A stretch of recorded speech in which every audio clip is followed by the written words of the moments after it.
โอ้นี่ดังไพ่ยูลุ่มนี่เนาะ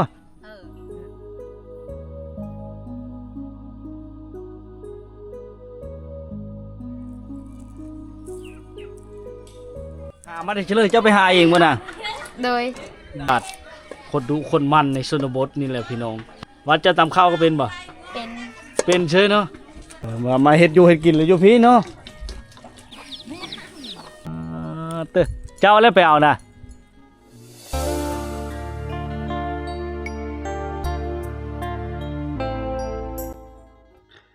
บรรยากาศหมู่บ้านในชนบท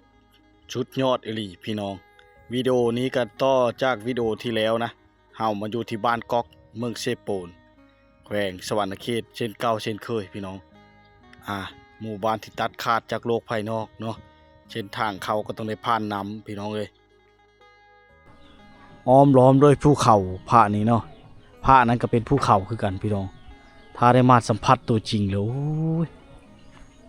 มีความสุขหลายพี่น้องเขามาบ้านนี้เนาะยากมากแล้วยากมากอีกเข้าเลยบ่ยังออกเนาะออกแล้วก็ยังคือทอดคะนึ่งเพราะว่าเฮาได้มาสัมผัสกับวิถีชีวิตแบบนี้เฮาก็ประทับใจเนาะที่ได้มาเห็นนะพี่น้องเนาะประทับอกประทับใจหลายในบรรยากาศแบบนี้4 โมงปลายก็กว่าเนี่ยเริ่มเย็นมาแล้วได้พี่น้องเอ้ยอากาศเริ่มเย็นมาแล้วเนาะเริ่มเย็นมาเลยได้พี่น้องเลยเขื่อนชงบุหานเก่าแก่แต่กี้โอ้พี่น้องโอ้ขึ้นไดกับแบบดังเดิมยังให้ได้เบิ่งได้ชมได้เห็นเนาะว่าสิเป็นการไปหาเข็มน่าจากป่าเขาเจ้าอองใส่กระผ้าหรือว่ากระเป๋านะเขาเฮ็ดเนาะหรือว่ากระเป๋าได้เขาเฮ็ดพี่น้องลายเฮิรนลายบ้านกะเยอะคล้ายๆกันเขตแถวนี้พี่น้องผ้านี่ก็เป็นผ้าไม้เฮกผ้ากระเตะแบบดั้งเดิมยังโชคดีที่ได้สังกะสีนะเฮิรนนี้ก็ยังบ่ได้รถไฟฟ้านี่พี่น้องใช้แผ่นโซลาร์เซลล์พอได้แก้ไขในครอบครัวเนาะก็ยังค่อนข้างลำบากพี่น้องห่างไกลเนาะเฮ็ดให้อีหยังก็มาบ่ทั่วบ่ถึงการก่อสร้างอย่างต่างๆกับมันบ่ฮอดเด้บ่มีไฟฟ้าพี่น้องคือว้าวเลยเนาะหาทางใดก็ยากบัดชวน ไม่ได้ขึ้นเปล่าเข็มบ่เจ้ามีโชนเข็มเนาะเขาบ่เข็มหูบ่เข็มมันนี่ดิเจ้าไม่ได้หาเจ้าเฮ็ดหน้าแช่งบ่บ่ฮู้ตาดังแล้วเนาะบ่ฮู้บ่เข้าใจเปาะเข็มนี่เปาะเข็มนะบ่ได้ไปเอาเข็มบ่เข้าหมายเขาว่าเอาแหละเมียกันเราบ่เข้าใจนะพี่น้องเอ้ยเนาะขอบเจอเด้อมาแต่บ้านตะลุนี่มาไกลๆแหละโอ้นี่ดังไพ่ยูลุ่มนี่เนาะไม่ได้ดังอยู่บางคนก็ดังอยู่ลุ่มก็ได้เนาะ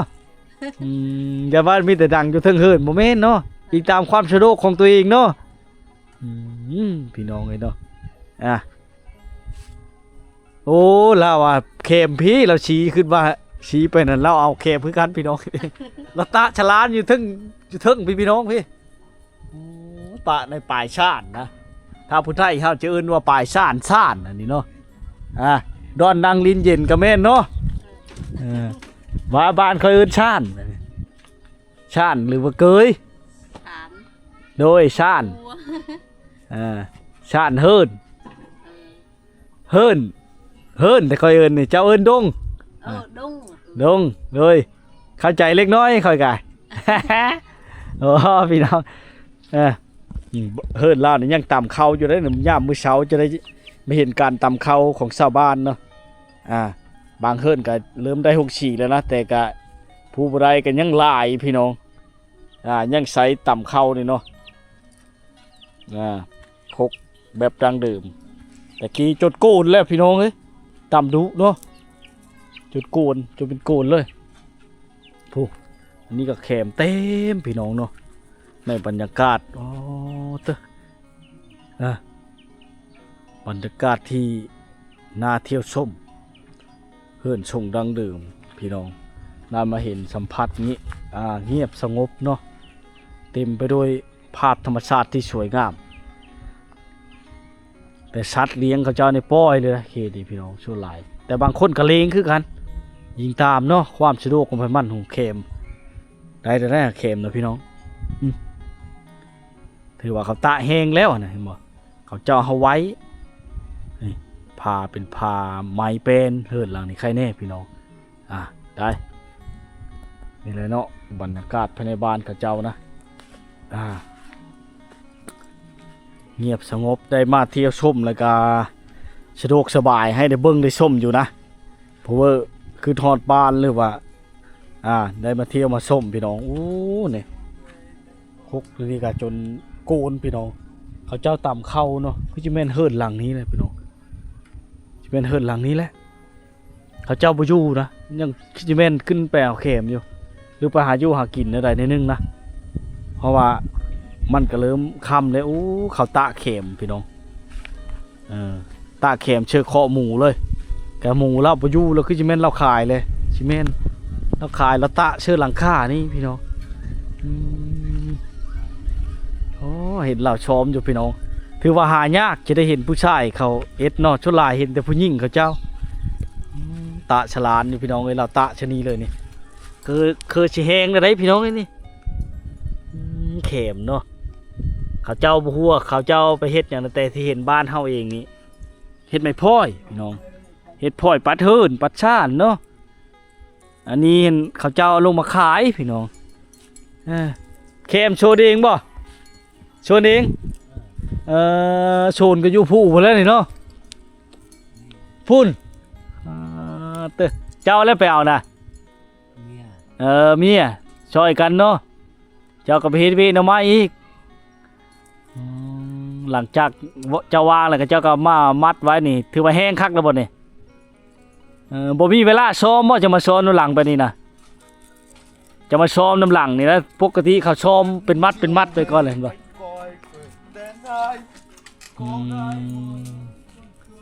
พี่น้อยเนาะชวนหลายเทียนี้เขาฮู้ภาษาเวียดนามดีแต่คอยเป็นคนพูดไทยพี่น้องบ่ฮู้บ่เลยเนาะมาสัมผัสแต่วันยอมรับวิวธรรมชาติงามมะลิบานที่เจ้าฮู้น้อยเวียดนามเวียดนามฮู้หลายเนาะลาวซ้อมเข็มช้อยเมียลาวพี่น้องอันนี้เนาะตะอันซ้อมนำบ่ทันก็เลยตะมันแหงมันมังเลยแล้วซ้อมน้ำหลังนี่พี่น้องก็ได้คือกันเนาะคันบ่ซ้อมน่ะถือว่าโลมันบ่ดีเนาะโลมันราคาถูกโล 12,000เนาะคันมันแหงแบบนี้น่ะแหงคักแล้วบ่หรือยังสิได้ตะอีนี่ยังได้ตะอีบ่บัดมัดแล้วนี่ตะอีกบัดนึงมื้ออื่นพุ่นจักสิได้ขายเนาะพี่น้อง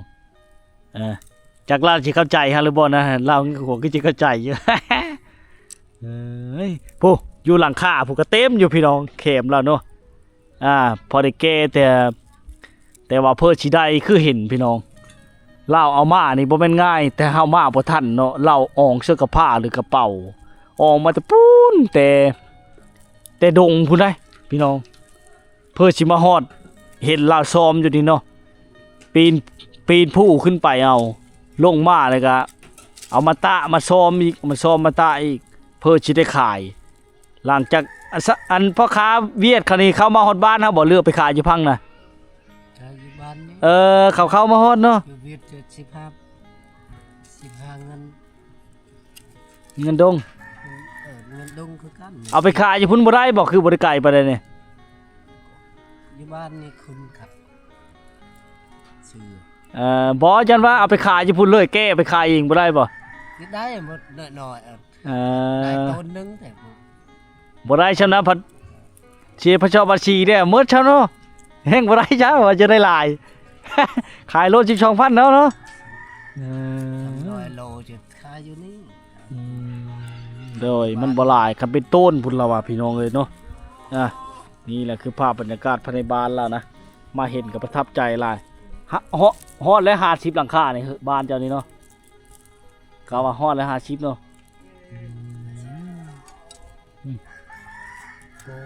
พี่น้องเลยเนาะ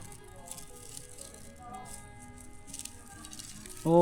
ยังตำเข้าอยู่เนาะนี่เมียเจ้านี่เนาะยังตำเข้าอยู่บ่ ตาม ห้องน้ำก็ยังบ่ทันได้ครับพี่น้องเอ้ยตำเข้านอนมื้อเช้าบุ้มบั่มเลยพี่น้องนะมันหอมได้ตำเข้าให้เลยเนาะเข้าหน้าก็มีบ่บ้านเฮานี่เฮ็ดหน้าคือกันบ่ น้ำนี่ มีบางข้อคั่วเฮิรนชื่อๆเนาะหน้าแรงอ่ะ ทหาร โดย คนหลัง เฮ็ดหน้าบ่ได้หลายเนาะมันเป็นภูเขาจนหลายเนาะ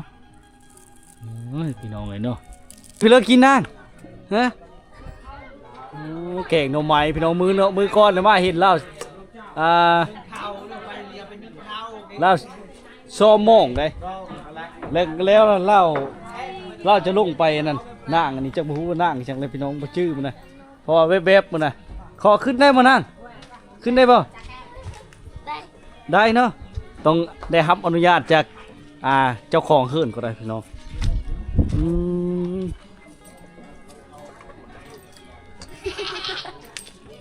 โอ้เก่งอะบังเนาะแม่นบ่อะบังบ่ โดย หามาได้เฉลยเจ้าไปหาเองบ่น่ะ โดย ดุขนาดไหนพี่น้อง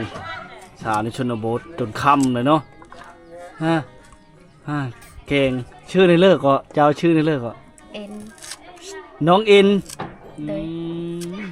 บ่ได้ไปเชื่อมองบ่มาแรง บอ ไม่ได้ไปเชื่อ น้อง พักพรได้บ่เมื่อคืนนี่ใช่บ่ ได้แล้ว เด็กน้อยในชนบทพี่น้องน้องเอ็นละมือก้อนนั่นเห็นเล่าไปเชื่อมองนะพี่น้องนะได้หลายบ่มื้อนั้นได้หลายเติบบ่ล่ะ บอ มีได้ปะเลยมันไม่ถึกบ่เดี๋ยวนี้ช่วงได้มันถึกมาขี้โอนเต็มโหแล้วเอาพี่น้องไปหาหน่อไม้มีได้ใช้โมกบ่ล่ะบ่มีโมกใช่บ่ บอ บ่มีโมกใช่ โดย เฮ้ยหาเชื่อเลยหาเชื่อดื้อดีบ่ดื้อหาเชื่อนี่บ่ โดย ดื้อนี่เชื่อปลาก็ได้เชื่อหน่อไม้ก็ได้เนาะ โดย โอ้ตุกน้ำเชื่อน้ำกินเจ้าบ่นี่นะตุกน้ำเชื่อน้ำกินเจ้าบ่นี่ บอหนึ่งเขา บอลน้ำหนึ่งเขาน้ำกินอะไรตัวนี้บ่ โดย นี่ยังไงนะจ้ายังมาขามหวานมันในวันนี้นะ จ่าเป็น จ้ายังจ้าเปิ้น โดย จ้าโยละกินชมบ่ โดย พี่น้องเลยเนาะโอ้โหว่าไฟเป็นไฟนะบ้านเนี่ยดุในนี้แหละพี่น้องเล็กน้อยในชนบทเนาะไปหาผู้เดียวบ่ล่ะ โดย หาผู้เดียวเลย โดย โอ้หาใช่อยู่ป้าภูเขาคุณบ่ โดย โอ้ยเนาะดุขนาดพี่น้องนั่งเอ็นเนาะอายุ10 ปีบ่ฮอดแล้ว10 ปี 13 ปี 11 12 ปี 13 13ฮอดแล้วบ่13บ่ทันฮอดดอกยังน้อยๆนึง และ พี่น้อง13 ปีแล้วนะอันนี้น้องเจ้าบ่เนี่ย ตัวหนึ่ง ผู้เลิกผู้อยู่กลางนะแม่นบ่ผู้อยู่กลางบ่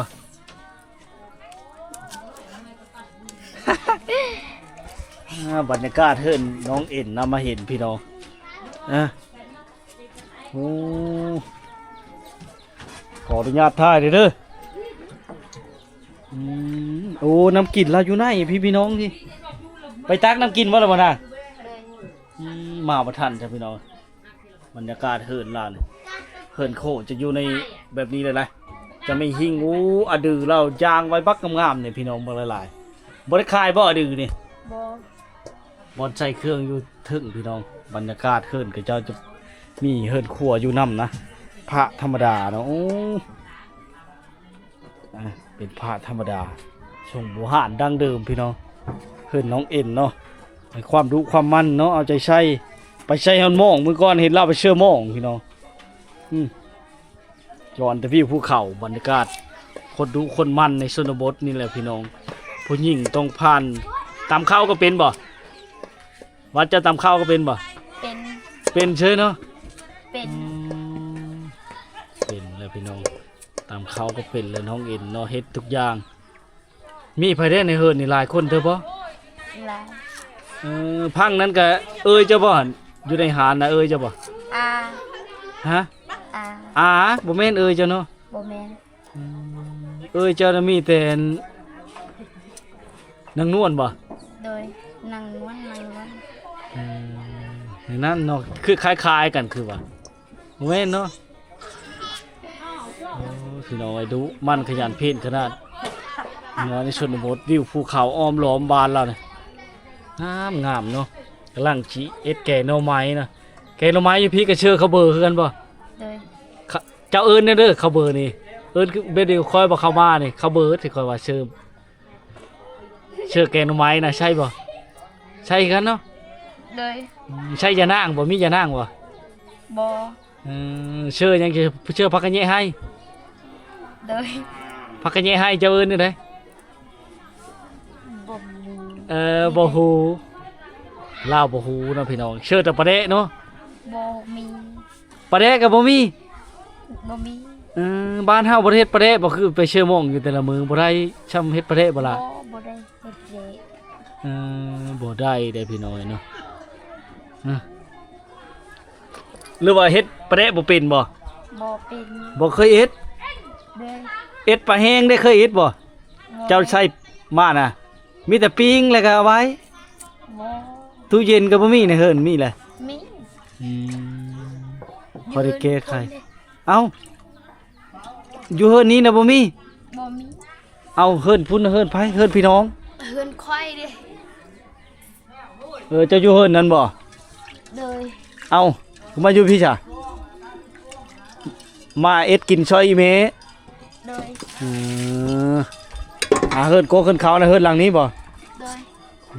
ไปอยู่พุ่นไปอยู่น้ำอาบ่ อยู่นำนี้ อยู่น้ำอีเม โดย มาเฮ็ดอยู่เฮ็ดกินเลยอยู่พี่เนาะพี่น้อง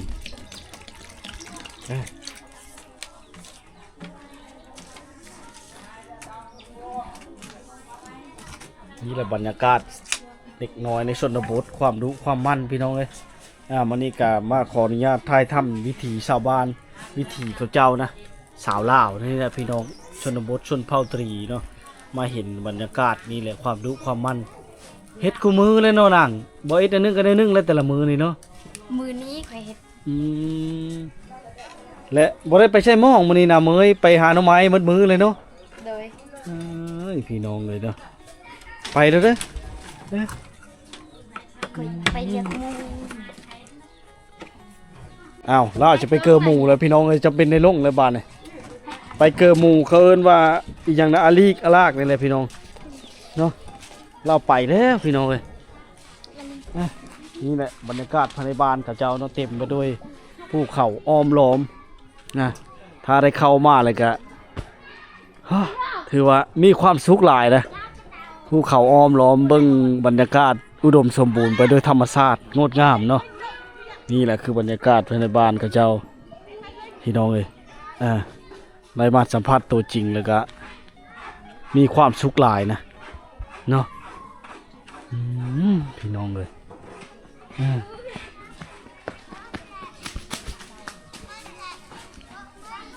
เด็กน้อยเขาเจ้าเขาบ่มีของลิ้นเนาะไปขึ้นปีนโหปีนแค่เฮ็ดทันเฮ็ดนี่ได้พี่น้องนี่อันนี้เฮิดแล้วนะพี่น้องวางเลยนี่ถ่ายเนาะขับไปใหญ่ไปเลยพี่น้องห้องน้ำนี่ยังบ่ได้ได้หมู่บ้านในห้องน้ำในชนหลายบ่ค่อยได้พี่น้องยังบ่ได้ได้ห้องน้ำเนาะคือเห็นเลยสภาพครอบครัวแต่ละคนก็ถือว่าหลังใหญ่กว่าหมู่คือหลังนี้แหละพี่น้องหลังนั้นแหละนี่ได้สภาพอากาศเนาะอากาศเริ่มหนาวเย็นลงได้พี่น้องบ้านนี่เพิ่นแต่นี่หาค่ำจังน้อยนี่บ่เว้าเลยความหนาวพี่น้องเอ้ยก่อนสิได้เกิดหมู่นี่เจ้าต้องได้ครึ่งก็บ่นางนี่มันอันชีในห้องชีน้อยได้นี่เนาะย่าตามเข้าแล้วเหินเจ้าบ่ โดย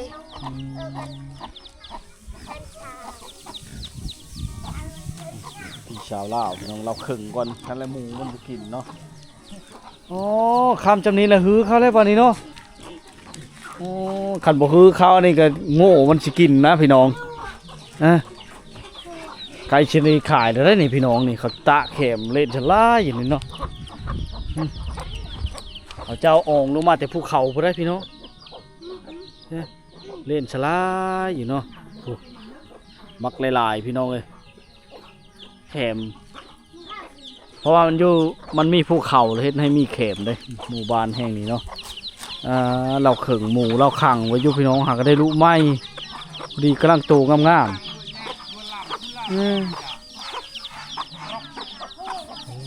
พี่น้องเลยเนาะ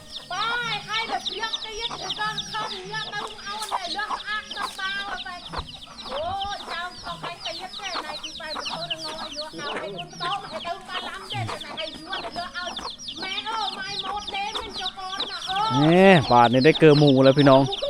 เห็นเล่าเกลือหมูนะก็เลยมาเบิ้งการเกลือหมูเขาเจ้าแบบใดนะพี่น้องเลยนี่ในบรรยากาศภายในบ้านเขาเจ้าเนาะหมูมันเยอะอุ้ยดนเลยในชนบทเขาเจ้าจะพัดเข้าขึงเข้าต่ำเข้าเป็นมดพานมดพี่น้องเป็นผู้หญิงผู้หญิงเนาะหลังจากเขาชิตช่างของพวกเขาจะชั่วลายจะเมื่อเฮิรนผัวนะชั่วลายอะไรเงี้ยเขาต้องเป็นเนาะถ้าได้ลูกผู้ชายจะได้กินเฮือกกินแห้งพ่อแม่เนาะแบบนี้แหละพี่น้อง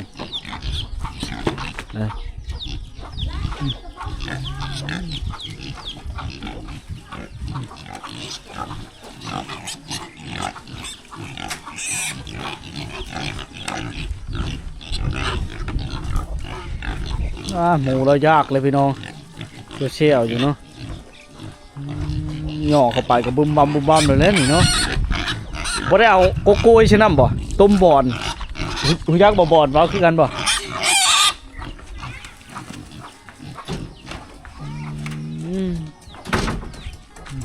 เป็นไปตาปะเรียบร้อยพี่น้อง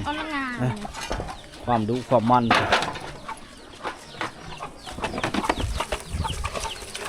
นี่เรากินโอ้ยหมูเราเป็นตะแพงชงชามตูลูกมันโบราณไปเลยหรือว่าราคายเราไปยักกินน้องอ๋อมันจะห่วงคือกันมีลูกมันกินฉันนี่ลูกมันบ่ได้กินฉันนั่งเลยนี่มันหายเลย เอาไปเลยมานะเอามาหมูน้ำหมูพี่น้องน้องเจ้าบ่เด้พุ่นนี่อ่ะพี่น้องเนาะยามันบ่อิ่มเอาไปเลยพี่น้องเลยเขาพัดเป็นนี่ลังจากพัดแล้วเนาะ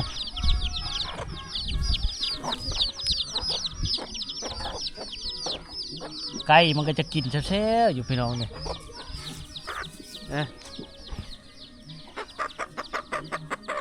มันตกใจเนาะไก่ตกใจพี่น้องกินใช่ไหมญาติกองอันนี้เป็นกองเศษอันเข็มเนาะที่เขาอองมานะพี่น้องเขาจะเอามาโฮมไว้นี่ไปแล้วเขาก็จูดเป็นพุ่นพี่น้องเพราะว่าถ้าบ่ซ้อมแบบนี้ในเฮ็ดในโลมันมีแต่4,000 ดงประมาณ 3,000 ปลายนะโลนึงเขาซ้อมแบบนี้ละโลมันจะขึ้นแน่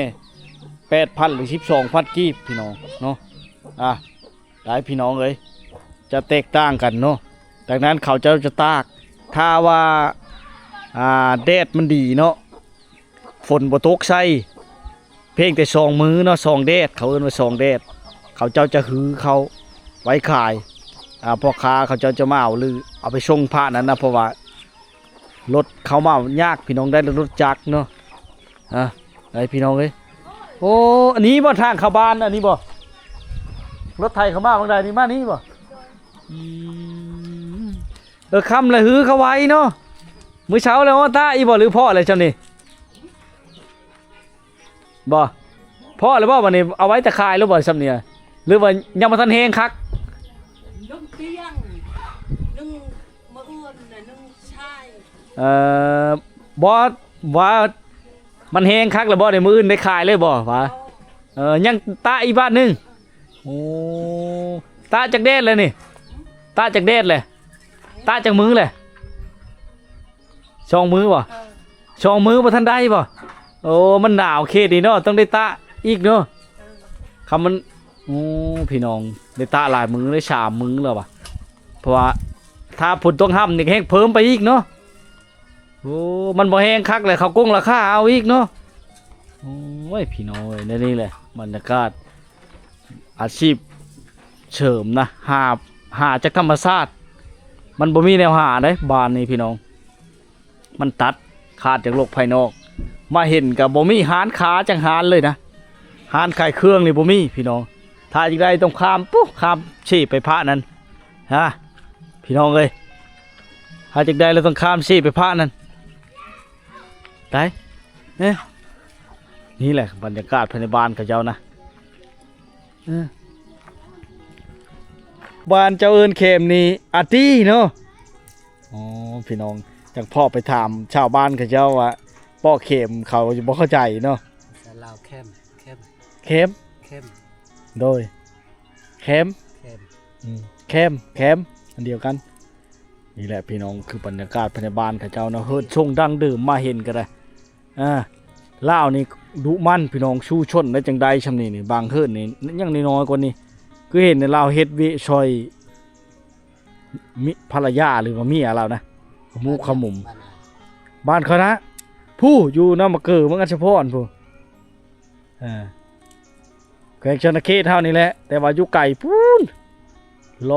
200 กิโลพุ่นแหละมาฮอดพี่ มาพอดี มาพอดีแต่เขามาเห็นงานอยู่นี่บ้านตะลุนี่เดินที่ช่องเลย อยู่จะชม โดยนี่จะชุมมาแล้ว จับมือเลย แต่เดือนก่อนน่ะเข้ามาเทื่อที่3นั่นนี่โอ้มันไกลแล้วยังข้ามมากัน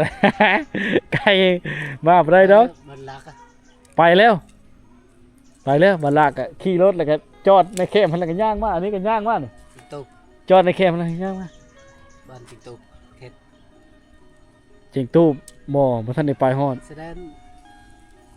คนไทยอ่ะอยู่ คนผู้ไทยชื่อนี่ได้น่ะว่าชื่อนี่ได้คนผู้ไทยน่ะชื่อนี่เลอทหารนะบ่ผู้แลนะ ทหารน่ะ รู้จักกันอยู่ เขาน่ะอยู่บนติ๊กตุ๊กชายแดน บ้านลากนี่น่ะเขาเอิ้นบ้านลากนี่เจิงตู้ยับไปพุ่นดิ เออ บ้านลากในใครทหารนี่ ชายแดนเวียดนามเนี่ย โอ้ชายแดนน่ะมันเป็นอยู่พี่บ่บ้านติ๊กตุ๊กกาย โดย ลัก กายบ้านลากไปพุ่นน่ะเฮาบ่ทันได้ไปเขาว่าไกลเติบว่ะเลยบ่กล้าไปเพราะว่า รถจะ20 นาที โอ้ชานาทีให้เจ้าเห็นแล้วครับรถน่ะ